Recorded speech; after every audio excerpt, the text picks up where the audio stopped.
Talking about social media, I do want to focus in on a story right here that I just can't believe.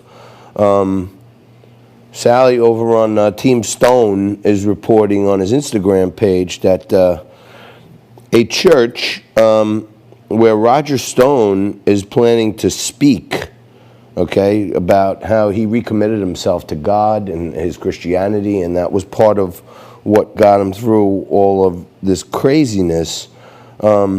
And he's supposed to be speaking at the Global Vision Bible Church, okay, in Old Lebanon Dirt Road in Mount Juliet, Tennessee, okay? And, you know, I know Roger for a long time, and he's one crazy mofo. Like, you know, people say I'm crazy, but I couldn't shine this guy's shoes when it comes to mayhem, okay?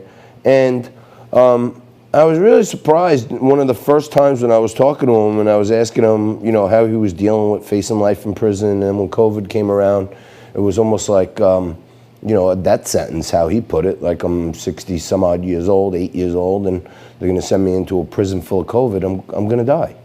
And I was asking him, you know, I thought he would be his usual raucous self and say, you know, I'm going to fight him to the end. I'm going to punch him in the mouth. I'm going to uncover all the dirt on these dirtbags that I got over the years. And I was very shocked to hear him say that he's really reflected in himself and found God and rediscovered his Christianity. And he said, you know, whatever it is, I'm prepared for it.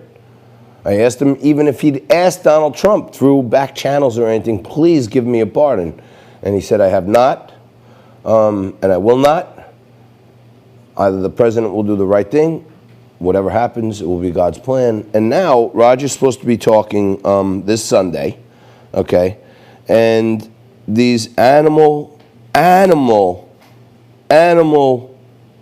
racist, whatever they call people who vandalize churches, other than mutts and animals, they spray painted the whole church and the whole setup where Roger was supposed to speak. And it's like horrible. They spray painted, you know, the oh man, FU on the podium where he was supposed to speak. And the Pastor Locke, they spray painted on the church, Locke and Stone will burn in hell, and quoted Titus 1:16 in there. We got to look into that. What is that, Jess? Titus. I guess it's a Bible verse that must mean something bad.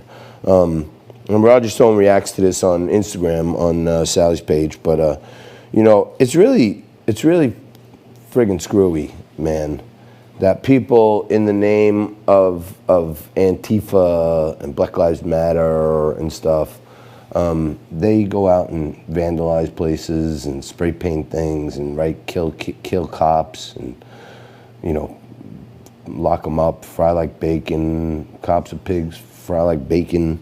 And you know, people are trying to stand up. So Roger's this isn't even a political thing. This is a church. He's talking about the rediscovering of his Christianity and how the God got him through his tough times. And these animal, malicious son of a guns. What's that, Jess? It's the verse. Can you read it? Yeah, sure. And they also spray painted this, Titus 1:16. What is it? They claim to know God, but by their actions they deny.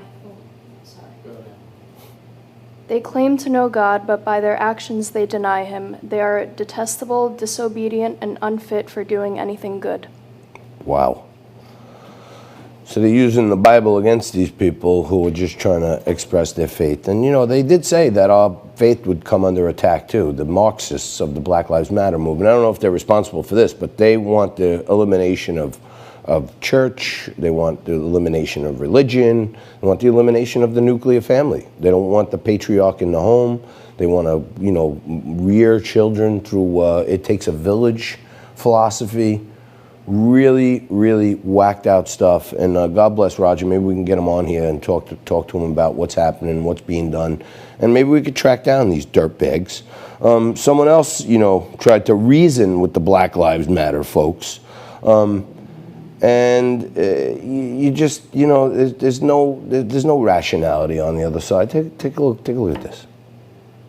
What y'all don't fucking understand is that people have their lives in these businesses. So what? We paid for that. We paid for that.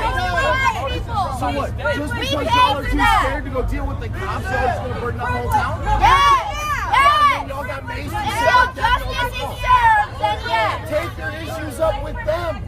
This is them. No, it's not. Yes, Do you know how many furniture stores the police? A furniture store's the police? A dealership? I didn't say about the furniture store. I'm talking about the PO office.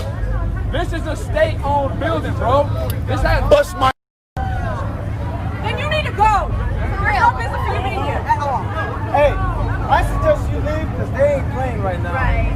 They gonna fuck your shit up. Okay. Bye. Have a nice day. Yeah, tell you, bro. Go ahead. My business. I don't give a f. Come on. We'll burn your stuff down too. We'll burn you down too. I like the way he got out of the truck. Say, hey, anybody want to play a little stick ball? You know? And notice they were all like creeping on the guy, like creeping. As soon as he got up, stood up tall with a billy club in his hand. Oh, all right. Well, why don't you get out of here? He walked away clean. But, you know, these protesters, man, you know, Rudy Giuliani, probably one of the greatest mayors in New York history, turned this city around, lickety-split, okay? He had this theory. It was a broken windows theory, that, you know, if you go into a neighborhood and some kids are throwing rocks at a building and they break a couple of windows, they're just kids, and you leave it there. And then some older kids come by and they break a few doors. They say, you know, it's just these kids, you know. Then all of a sudden, you know, some squatters start coming around and they start going into the place with the broken windows and the broken doors, and they start living in there. And then the drug dealers start coming around there and make it into like a crack house. And then there's a war between two crack dealers, and they start firing shots in the middle of the neighborhood, and innocent people are dead. And the whole thing is because we didn't police the one broken window, and it starts falling like dominoes after that. If we let these mutts get away with this civil disobedience, it ain't going to get better. It's only going to foment and get worse. So, whatever we have to do, they got the president in a very precarious position here. He can't really order troops other than federal troops to protect federal buildings. He can't really order troops to go into cities and create law enforcement duties. That's not allowed, okay? And the mayors are not asking help. Now, the protesters in Seattle, they went to the home of the Seattle mayor and started protesting at her house. And then, oh boy, lickety-split, she didn't want any more protesting. Same exact thing, Mayor Lightfoot over in Chicago was saying that, hey, they're peaceful, there's not much I could do about it, they're expressing themselves, and then all of a sudden the angry mob wound up at her house, and she had to call the police to come get rid of the rioters who she is enabling to riot. So it's very strange. There's an old, you know, political acronym called NIMBY, not in my backyard. And when there's like community issues, they go, oh, that's a NIMBY. You know, that new ball field is going to be near their house, so they don't want it in their backyard or something. They're good with the protesting till it's in their backyard. And then they want the police. So that should tell you something. We're going to take a quick break. We're going to come back to cover some more news of the day, some more great clips that Nico found. And we're going to wrap it up today on this terrific Tuesday with none other than Maggie Vanderberg, Fog City Midge, right after this.